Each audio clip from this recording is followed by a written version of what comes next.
clasificación o unos estadios, que es una clasificación de Bell modificada. Hace 50 años, cuando se hicieron las primeras descripciones, se empezó con esta clasificación y ha tenido modificaciones a lo largo del tiempo. Esta clasificación me va a permitir tener, digamos, una orientación o una guía sobre cómo va progresando la enfermedad y las intervenciones que podemos ver. Entonces, cuando teníamos ese cuadro tan inespecífico, con esos síntomas inespecíficos, podríamos considerar que tenemos un estadio 1, según la clasificación de Bell, ese paciente que te hace una apnea, una bradicardia, la enfermera te dice que tiene residuos gástricos, tiene una distensión abdominal leve y cuando le tomamos una radiografía tiene una dilatación intestinal leve y posteriormente nos dimos cuenta que era un ilio secundario a una infección urinaria, algún otro proceso y que realmente no se trata de una enterocolitis.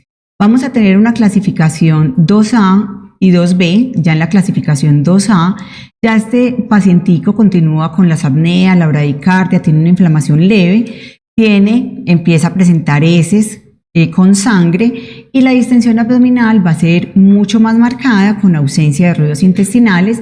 Ya cuando hacemos el seguimiento radiológico encontramos que tenemos una marcada dilatación de asas y empezamos a ver neumatosis intestinal focal. En la 2B hay un mayor compromiso inflamatorio con trombocitopenia, acidosis leve e inflamación. Vamos a tener un paciente mucho más sintomático y ya esa neumatosis se está extendiendo. Podemos ver gas en la porta y una citis leve. Y ya la 3A y la 3B encontramos un paciente mucho más comprometido. Tenemos un paciente con hipotensión, oliguria, ya con un componente multisistémico. Tenemos cambios en la coloración de la piel, induración abdominal, neumatosis intestinal, gas en porta, empeora la citis. Y ya en la 3B ya es un paciente chocado. Vamos a tener los mismos hallazgos que teníamos previamente, pero la característica clave y diferencial acá es el aire libre en la cavidad abdominal. Ya nos enfrentamos a un paciente que tiene una perforación. Entonces, esta clasificación me va a ayudar y a orientar en el abordaje médico. Tenemos que en los pacientes con una enterocolitis 1 vamos a dejarlos en vía oral, muy importante es comprimir el abdomen, entonces vamos a colocar una sonda orogástrica de drenaje. Vamos a ofrecerle líquidos endovenosos, hidratarlo muy bien, tomar exámenes, mantener electrolitos adecuados, la radiografía abdominal y podemos iniciar antibióticos 48 a 72 horas según lo que consideremos. Acá hay un asterisquito porque es importante que no en todos los niños de entrada antibióticos podemos hacer vigilancia clínica y posteriormente, según cómo vaya progresando clínicamente en el seguimiento que hagamos de radiología, vamos a ampliar ese espectro antibiótico e iniciar antibióticos si no lo hemos hecho. Previamente, estos antibióticos en estos estadios deben estar entre 7 y 10 días. Lo vamos a dejar sin vía oral al menos 5 días, nutrición parenteral y un monitoreo clínico. Acá es importante que conozca ya el cirujano que tenemos este paciente. Si bien en este momento no tiene una indicación quirúrgica, vamos a ver que muchos de ellos progresan y debe conocerlo.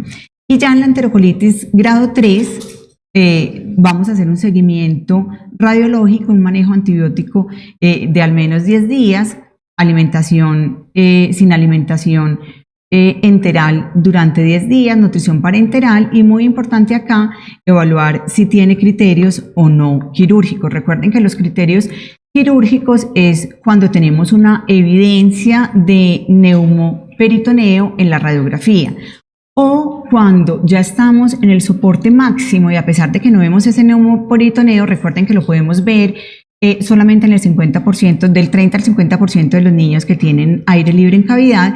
Entonces acá sí va a haber una indicación quirúrgica y el manejo es definitivo por cirugía. Cuando nos enfrentamos a ese tratamiento quirúrgico y a ese abordaje quirúrgico, ¿cuál va a ser el objetivo? El objetivo es que con la cirugía o con ese abordaje quirúrgico es controlar esa inflamación, esa infección y esa necrosis que hay. Nos vamos a enfrentar a una peritonitis, vamos a tener un segmento de intestino que está necrótico, entonces tenemos que limitar al máximo la resección intestinal, porque de eso va a depender, digamos, las complicaciones que vamos a tener posteriormente. Entonces, ¿Qué será mejor? Una laparotomía temprana, que yo ingrese y puedo encontrar unas zonas focales, pero puedo encontrar también una necrosis severa y que tenga que hacer una resección muy amplia. Entonces ahí el cirujano que entró por una laparotomía va a considerar incluso dejar el abdomen abierto y hacer una segunda mirada. Esto con el objetivo de limitar al máximo la zona de resección. O podemos hacer una intervención limitada con drenaje peritoneal.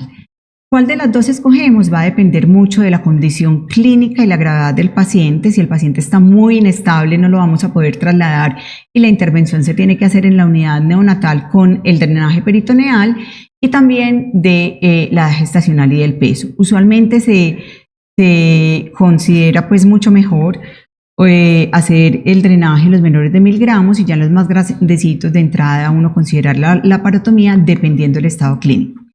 No podemos dejar de hablar de la enterocolitis fulminante, que es una enterocolitis terminal, no tiene una definición formal, pero es cuando el cirujano abre y encuentra que la totalidad del intestino está necrótico, es inviable y no hay posibilidad de recuperación. La prevalencia es de un 15% de los niños con enterocolitis, pero la mortalidad es del 97%. En estos casos es un cuidado de soporte y paliativo. No es infrecuente, nos enfrentamos a ellos y es un reto muy duro. Los factores asociados, y ya como para ir terminando, vamos a encontrar que la prevención va a ser clave. Entonces vamos a tener que es clave una exposición temprana al calostro con una cuidadosa alimentación, guiándonos por un protocolo estandarizado en la unidad neonatal, el uso de probióticos, protección ambiental con uso mínimo de antibióticos, el contacto piel a piel y mucho cuidado con la farmacología y los medicamentos que utilizamos. Con relación a la prevención, entonces, seguir esos protocolos que les mencionaba estandarizados, con un estímulo trófico inicial, un ascenso progresivo, con volúmenes estipulados, preferencialmente siempre con leche materna, evitar la terapia antiácida, administrar probióticos cuando hay disponibilidad de ellos y evitar terapias antimicrobianas tempranas y prolongadas. Si no tenemos un aislamiento de un germen, evitar el uso de antibióticos. Evitar la restricción hídrica en los menores de 32 semanas, la eritroproyetina en menores de 30 semanas y mucho cuidado y vigilancia clínica cuando usamos ibuprofeno, indomitacina o paracetamol para el cierre del ductus. No voy a hacer mucho énfasis en estos estudios por aras del tiempo. Importante, antibióticos y enterocolitis, no dar antibióticos de duración prolongada. Cada vez somos más restrictivos con el uso de antibióticos, sobre todo cuando tenemos cultivos negativos. Ranitidina y enterocolitis, definitivamente el uso de ranitidina incrementa significativamente la frecuencia de enterocolitis. El riesgo no se relaciona con la dosis y con la duración, sino con el uso de la ranitidina o cualquier anti-H2.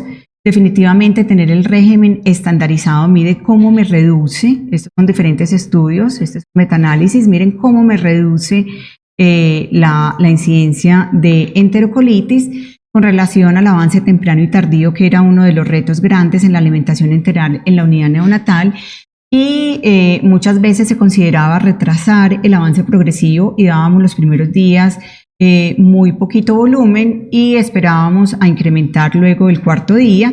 Los diferentes estudios han mostrado que definitivamente no hay diferencias entre avanzar tempranamente y dejarlo para avanzar posteriormente, pero sí esto me puede prolongar la necesidad de nutrición parenteral y por eso el riesgo de infección. Entonces, si no hay diferencias, entonces ahora las prácticas actuales es iniciar esa progresión más tempranamente.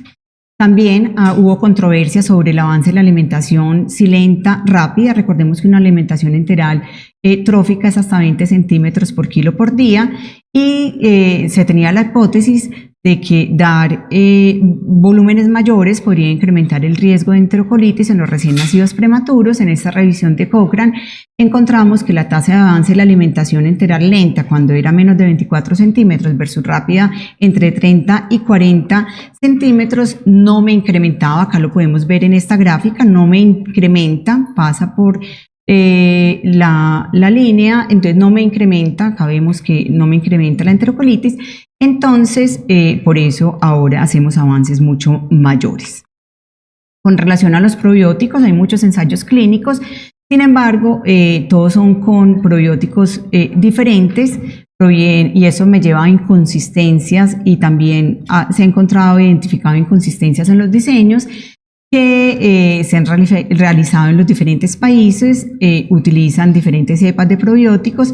Entonces, por ahora, en los diferentes modelos preclínicos sí se ha encontrado que la suplementación de probióticos reduce el riesgo de desarrollar una lesión muy similar a la enterocolitis, y cada vez hay más modelos in vitro y con diferentes animales sobre el uso de probióticos, y quizás en las unidades donde se tiene mucha enterocolitis sería de muchísima utilidad.